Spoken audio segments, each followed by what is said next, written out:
شاہ صاحب، عدل اور تقاضے اور پھر قضا یعنی تحکیم یا حکم فرمانا لوگوں میں تقسیم انصاف کیسے مبنی ہو، اس کی ایک اور سیرت بھی میں جاننا چاہتا ہوں کہ اس کی مخالفت کیا ہے، یعنی اگر نہیں ہوگا تو کیا ہوگا، نظام قائم نہ ہو سکا تو اس کا نقصان کیا ہے؟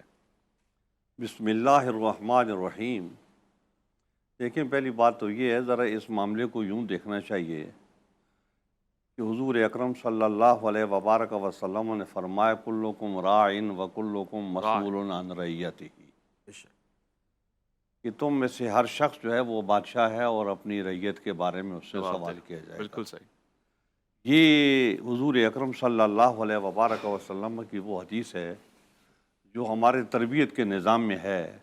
تو جب یہ تربیت کے نظام میں ہے تو یہ یہیں سے آغاز ہوتا ہے، عدل کا آدمی کے اپنے آپ سے اس کو وہ آغاز کرتا ہے۔ صحیح۔ تو جب وہ آغاز کرتا ہے تو بات یہیں سے پھیلتی ہے کہ آپ فرماتے ہیں کہ تم بادشاہ ہو، تو اب وہ سامنے والا بادشاہ تو نہیں ہے، لیکن آپ فرما رہے ہیں کہ جتنے تمہارے تابع لوگ ہیں ان کے بارے میں تم سے سوال کیا جائے گا جو ہے۔ صحیح۔ اور پھر جب کسی کا کوئی تابع بھی نہ ہو تو وہ اس کے اپنے عذاب بھی تو ہیں، اپنا جو اس کا نظام ہے تو اس کے اندر جو ہے وہ قائم رہتے ہوئے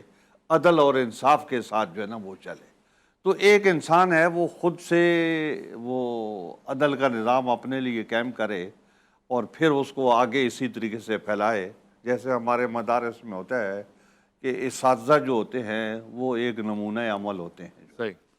تو استاذ کی جہاں علم میں ان کی بات کا اعتبار ہوتا ہے تو وہاں عمل میں بھی ان کا اعتبار ہوتا ہے۔ صحیح۔ کہ استاد جو ہوتا ہے، بزرگ استاد ہوتا ہے، تو وہ جو فیصلہ کرتا ہے نہایت اعتدال اور توازن کے ساتھ وہ فیصلہ کرتا ہے، اور وہ جو ان کے تلامذہ ہوتے ہیں وہ بیٹھے ہوئے دیکھ رہے ہوتے ہیں اپنے استاد کو، تو وہ دیکھ دیکھ کے رنگ پکڑتے ہیں۔ ایک تو آگے ان کا علم بڑھتا ہے اس سے، دوسرا یہ ہے کہ وہ شخصیت کو بھی دیکھتے ہیں کہ کس توازن اور اعتدال سے یہ اپنے نظام کو آگے بڑھا رہے ہیں، عدل کے نظام کو آگے بڑھا رہے ہیں۔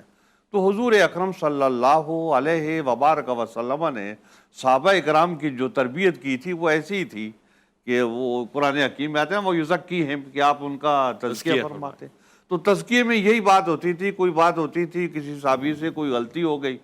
تو حضور اکرم صلی اللہ علیہ وبارک وسلم اس پہ تنبیہ کرتے تھے۔ ایسا نہیں ہو سکتا کہ کسی صحابی سے کوئی غلط کام ہوا ہو تو حضور اکرم صلی اللہ علیہ وبارک وسلم نے اس سے صرف نظر کی ہو، ایسا نہیں ہوتا۔ تو جب کسی صحابی سے کوئی غلطی ہو گئی تو نبی اسلام نے اس کو سب کے سامنے بیان کیا، سب کے سامنے بیان کیا، پھر دوبارہ بیان کیا، پھر سے 12 بیان کیا۔ تو اب جن سے وہ غلطی ہوتی تھی تو وہ اپنے دل میں بڑے نادم ہوتے تھے کہ حضور اکرم صلی اللہ علیہ وبارک وسلم بار بار اس کا ذکر کرتے ہیں تو آپ کو تکلیف ہوتی ہے، تو یہ تکلیف آپ کو ہماری وجہ سے ہو رہی ہے، یہ غلطی ہم سے ہوئی ہے، تو ان کو اس بات کا احساس ہوتا تھا۔ تو حضور اکرم صلی اللہ علیہ وبارک وسلم کی جہاں قولی حدیث ہے اور فعلی حدیث ہے